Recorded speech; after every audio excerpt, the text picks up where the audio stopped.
대승은 부처님 경전이 아니라는 거예요. 부처님 설한 경전이 아니라는 게 대승 비불설이에요. 소승만 부처님이 설한 경전이라는 거예요.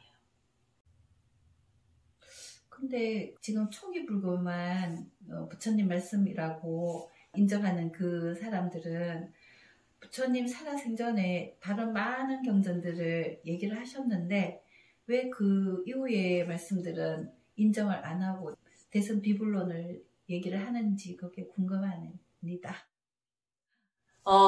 불보살님 세계를 모르기 때문에 인정을 못하는 거예요. 경험을 안 해봤기 때문에. 소승은 아랑까지는 우리가 체험을 하면서 갈 수 있어요. 그리고 논리적으로 연기법 아니면은 뭐 고진멸도 사성제 다 설명할 수 있어요. 근데 대승 가서는 무고진멸도예요. 고진멸도가 없다는 거. 처음에 우리는 부처님 말씀은 이 분필이 희다고 해요. 희잖아요, 분필은. 나중에 가서는 검다고 얘기해요. 그러다가 또 나중에 가서는 흰 것도 아니고 검은 것도 아니다 얘기해요. 그러니까 어떻게 믿겠어요? 아까 무고진멸도라 했는데 연기법도 없다는 거예요. 반야신경 가서는. 그게 바로 어떤 경지에서 얘기하는지를 모르는 거예요. 그 경지를 모르는 거예요. 그 공인 자리를 모르는 거예요. 체험을 안 해봤기 때문에. 본인들이 체험한 것만, 논리적으로 펼칠 수 있는 것만 믿는 거예요. 대승경전을 전부를 안 믿는 게 아니고 어떤 걸 안 믿냐? 이 경 자체가 편집됐다 생각하는 거예요. 사람들의 다른 의견들이 들어갔다 생각하는 거예요. 그리고 소승경전만 부처님 경전이라고 믿는 사람들은 아상이 굉장히 강해요. 아상이 강하니까 그냥 믿고 들어오라는 거를 못 믿는 거예요. 어떻게 그냥 믿어? 불보살님 세계를 어떻게 그냥 믿어? 이렇게 해서 안 믿는 거예요. 그래서 가장 높은 근기는 뭐냐? 상근기는 그냥 믿고 대승경전을 믿고 실천하는 거예요. 이게 상근기예요. 깨달음이 없어도 꼭 깨달음이 없어도 공을 체험하지 못해도 이 경전만 믿고 지장보살 본원경을 믿고 관세음보살 보문풀을 믿고 법화경을 믿고 그대로 실천만 해도 그 경지에 합치된다는 거예요. 부처행을 하면 부처라는 거예요. 깨닫지 못해도 행만 하면. 이게 대승경전의 위대한 점이에요. 대승경전의 위대한 점은 그냥 믿고 실천하는 거예요. 연부를 하더라도 관세음보살 연부를 하더라도 나도 관세음보살처럼 하겠습니다 하는 마음으로 믿고 실천만 하면 되는 거예요. 지장보살을 하더라도 지장보살님처럼 나도 하겠습니다 하는 마음으로 실천만 하면 내가 지장보살이 된다는 거예요. 이게 위대한 거예요. 그러다 보면 보살의 세계를 직접 체험하는 거예요. 바라는 대로 이루어지고 원하는 대로 이루어지는 그런 세계를 체험하게 된다는 겁니다. 그럼 부처예요. 보살도를 거쳐서 부처가 되는 거니까. 얼마나 불교가 위대해요. 그냥 행하면 된다는데 행하다 보면은 체험하게 된다는 거예요. 체험 안 해도 그 경지에 도달할 수 있다는 거. 내가 부처행을 하면 바로 부처라는 거. 이게 얼마나 위대해요. 만약에 소승 경전만 부처님의 사상에 합치된다 아니면은 위배되지 않는다고 보면은 소승은 나만의 깨달음이라 했죠. 다른 종교와 다르게 뭐 있어요? 나만 천국 가겠다는 거. 그죠? 다른 종교와 다를 게 어디 있어요? 근데 우리는 대승이라는 큰 배가 있어요. 다 같이 가자는 거. 내 자식도 가고 내 부모도 가고 이웃집 사람도 가고 다 같이 큰 배에 타자는 거예요. 이게 대승이에요. 우리 다 실천해가지고 큰 배에 탑시다. 얼마나 위대해요? 불교가 위대한 점이 바로 이 대승에 있어요. 평등성. 평등성을 실천하면 우리는 다 같이 그 큰 배에 탈 수 있다는 거. 다 부처가 될 수 있다는 거예요. 성인들이 이 세상에 출현한 목적이 뭐예요? 부처님이 세상에 출현한 목적은 아란 만드는 게 아니에요. 너만 깨달아라. 너만 깨달아갖고 벗어나라. 이게 아니에요. 나처럼 하면 나처럼 될 것이라는 것을 가르치기 위해서 이 세상에 태어난 거예요. 이 사바세계에 오신 거예요. 그 초기 불교를 하는 사람들도 소승불교도 부처님의 근본 그 취지가 자비가 곧 보살임이잖아요. 예. 그러면 자비심을 그 초기 불교를 하는 사람들도 알고 있을 텐데 어떻게 그렇게 소승불교만이 진짜라고 그렇게 얘기를 할 수 있는 정말 이해가 안 돼. 부처님이 이 세상에 출현한 목적이 뭔지도 몰라서 그래요. 그게 바로 당신처럼 만들기 위해서. 모든 중생들을 나처럼 만들기 위해서요.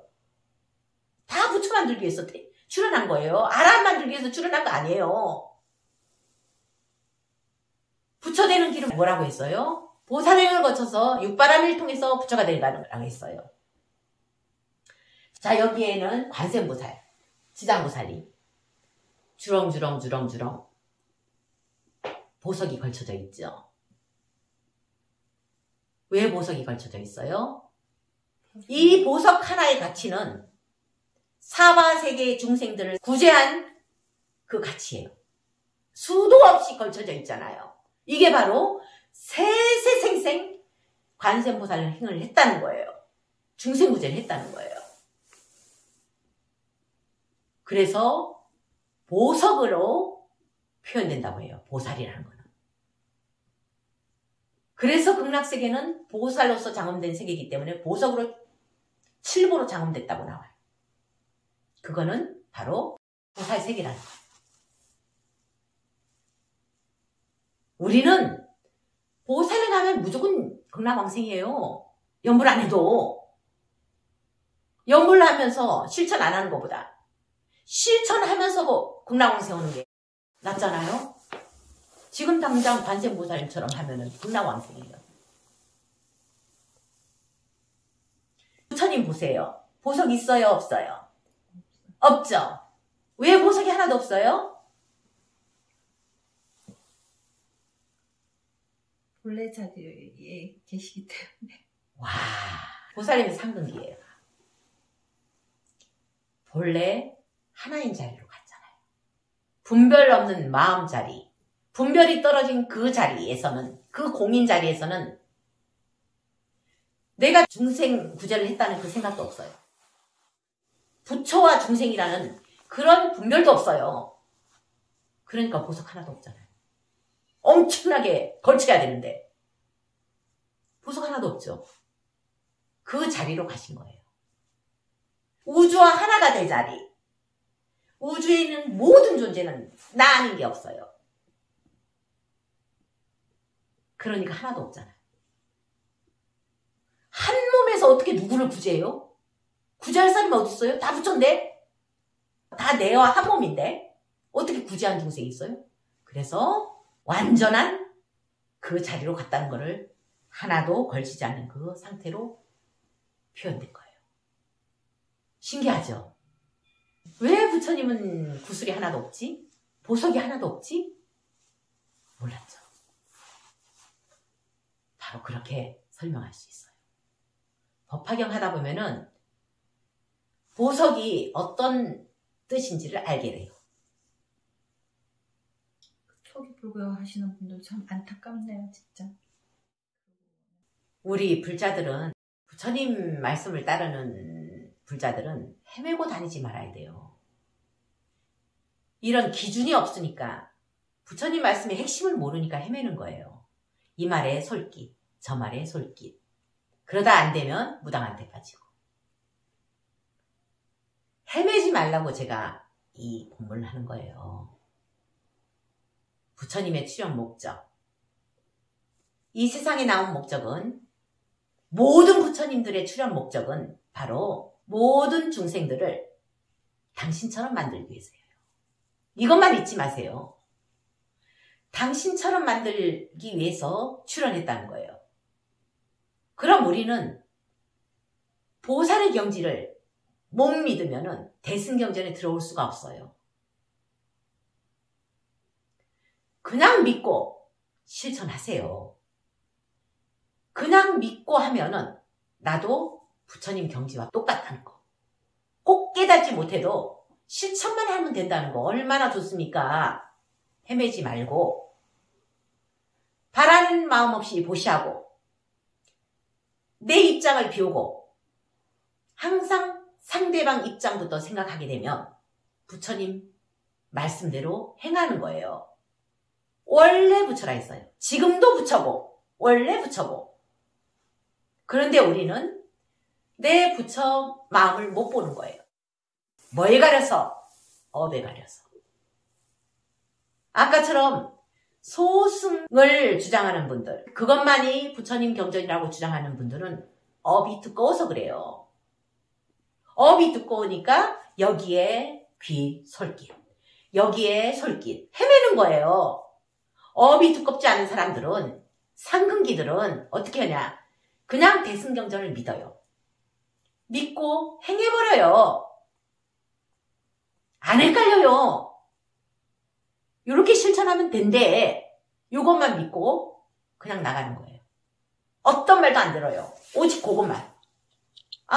바라는 마음 없이 보시하고, 바라는 마음 없이 방생하고, 그리고 내 입장을 비우고 항상 상대방 입장에서 생각하는 그 마음으로 나아가게 되면 이 생에 성불할 수 있습니다.